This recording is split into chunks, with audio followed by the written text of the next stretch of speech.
Hey everyone, welcome back to Contractor Growth Network. I am Logan Shinholser, and we're going to be going down another conversation of what is the latest and greatest in the past week of marketing and how it relates to your contracting business. So there's going to really be two main topics I talk about today. One is going to be threads. What are threads? It's the new thing that Meta or Facebook just came out with. And I'm going to explain a little bit about what it is and why it's important for you to take note of it. And the other thing is going to be, last week we talked all about Google and Google reviews. Well, there actually just became a huge lawsuit that's out there that Google just launched. And I'm going to walk you through exactly what that means so you don't get stuck in that same situation as some of the people that they're about to go after. So the first one's going to be threads. This is Meta, aka Facebook. So if I say Meta, that's what I'm relating to.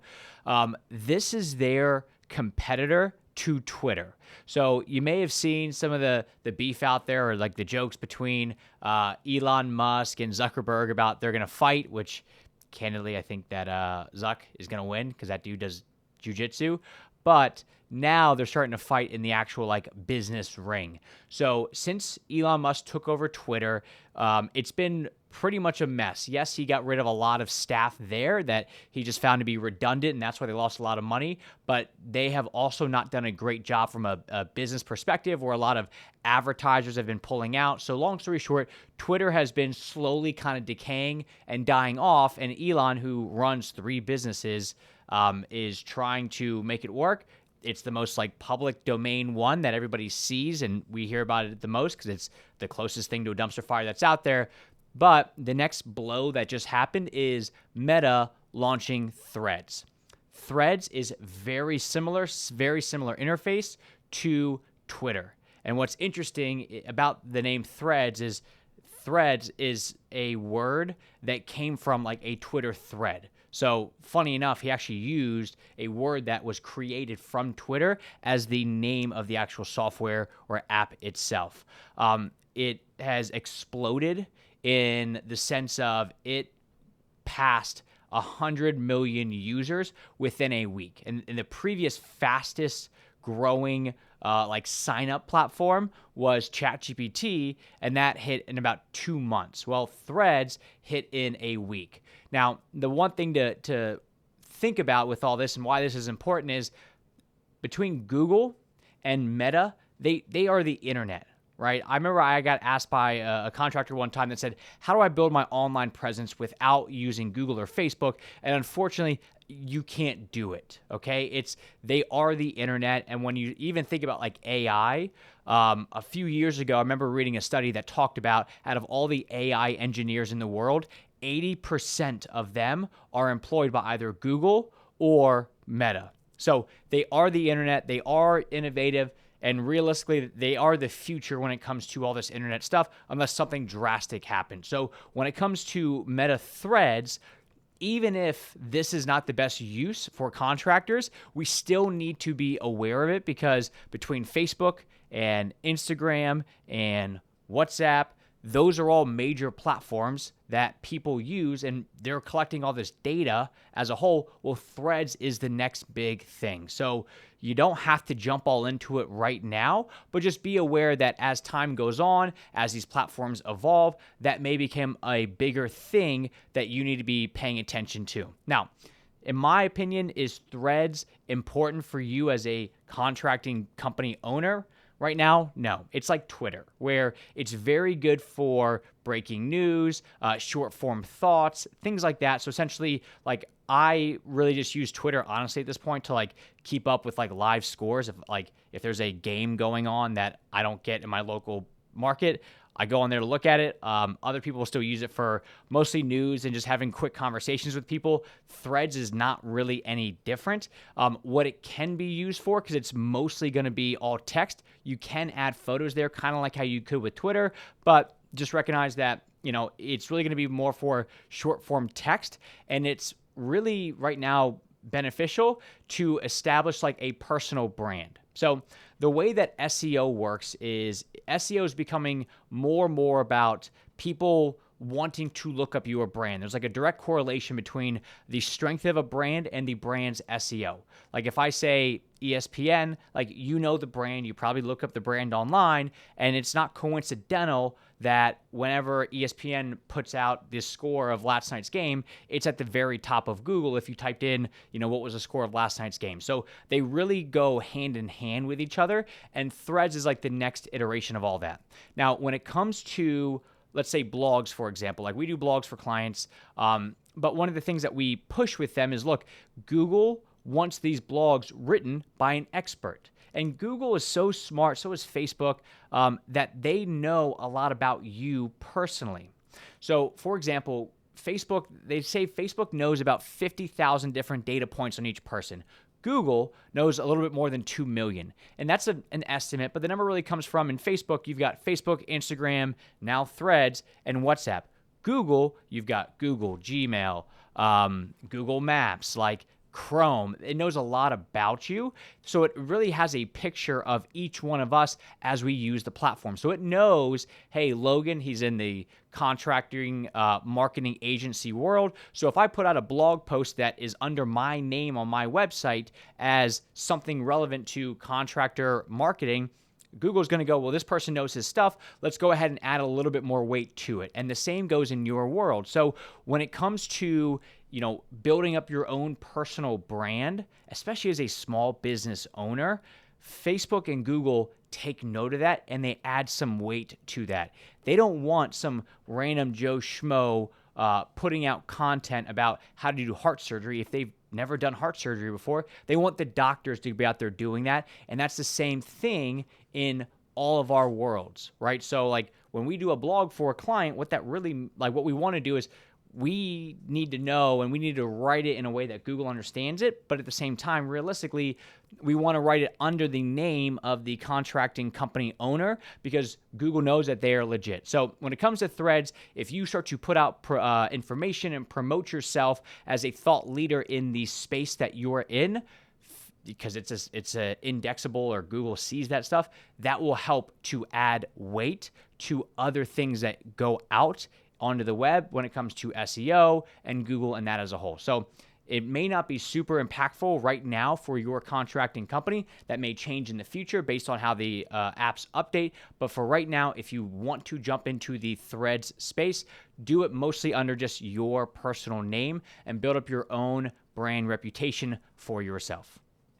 The second thing that I want to talk about is Google is actually going after fake reviews in a very big way. So there is something that has been popular in the SEO world that's pretty scammy, but it's called like rank and rent.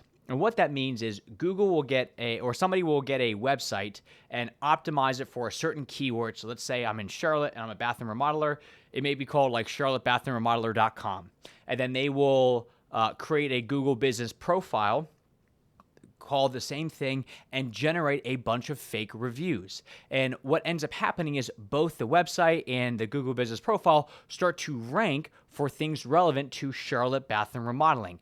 Well, what these companies will then do is they will then reach out to a remodeling company here in Charlotte and say, do you want this? Like, hey, we can rent this to you. And now you get to the top of Google, in just like that.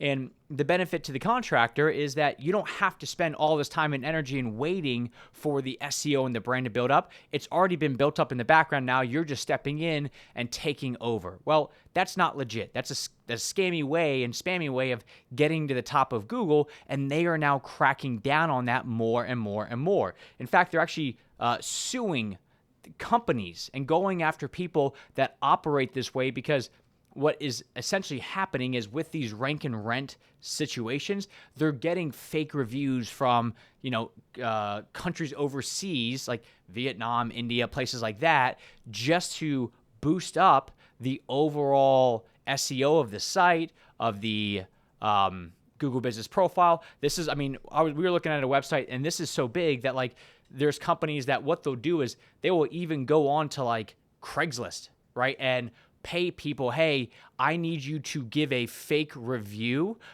standing inside of your kitchen for this company. And then they take that video, which you would think, oh, video is really hard to fake. Well, they're doing that, and they're just paying them money, taking that video, and then editing it in a way that it looks like that person's actually giving a review to a specific company and then adding that to the website so it looks even more legit. So people are getting even smarter, and Google is doing everything it can to crack down on this, so much so that they're now proactively going after these people. So long story short, in the world of Google, they're getting smarter and smarter to at cracking down on people that are doing things the wrong way. So if you are gaming the system and not doing it correctly, just recognize that you are on borrowed time, okay? It may work right now, but it's like your brand and how you're generating work is now built on a house of cards, and Google knows that, and they're going after people like that because at the end of the day, Google's trying to protect its own ecosystem, because if now a lot of what's on there is just spam, then Google is going to turn it into Craigslist, and we all know what we really use Craigslist for at this point. So Google's going after these people. So when it comes to these rank and rent things, if you're approached by somebody saying, hey, you can use this, it may work in the near term, but Google, who owns or who employs tons of people in the AI space, they're getting smarter and smarter and better at sussing these people out and these companies out and going after them, which if you are associated with them, you're going to go down as well. So just be cognizant of that. Rome wasn't built in a day. No matter what you want with your company as far as like the end goal is, the issue is usually not the end goal. It's the timing of the end goal. So don't be stuck in that situation, because Google really is cracking down on these fake business listings and these fake reviews as a whole. And last thing I want to talk about, nothing marketing related, but business related. So here at CGN, at the end of every quarter, we do an end of the quarter meeting. And all that really is we pull the whole team in, and there's a whole PowerPoint presentation that I've spent a week putting together. It goes through our numbers, what our goal is, what our mission and our vision is, and all that stuff. Well, usually our mission and vision are kind of more generic. And this time I sat down and I laid out, this is the vision of the company. And it was pretty simple. It was, this is where we are right now in 2023. This is where we're going to be by 2025. And it was really more of like a thought, or just like, this is what it could look like. And when it comes to this vision stuff, I've always struggled because I always thought that I had to have all these specific milestones laid out. Like, we will be at this dollar amount, at this profit margin, with this exact org structure, with this in place, and this product doing this.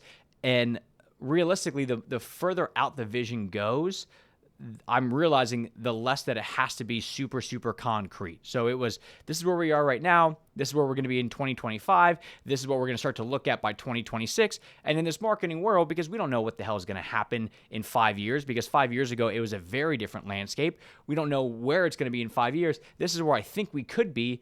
I took that information, put it on one single slide, and just presented it to the team. And the feedback was fantastic, where almost half the people at the end of the meeting said their big takeaway from the meeting was just knowing that there was a direction that this company was heading. And it really kind of shined light on the fact that even though in my head I've known where we're going, my lack of communication has really shown and really caused issue, if you will, that people just felt like they were maybe on this hamster wheel. So I know this has nothing to do with marketing, but just as a side note, if you are somebody that you want to take this business to a specific place, or maybe not a specific place, getting those thoughts out of your head and putting it onto something visual and then presenting it to your team, you will be shocked at the impact it'll make, so people don't feel like they're quote unquote just along for the ride. They do know that there is a direction that is heading, and as long as it's a direction that they can get behind, they will now really get behind it. So that's all I got. We'll see you next week.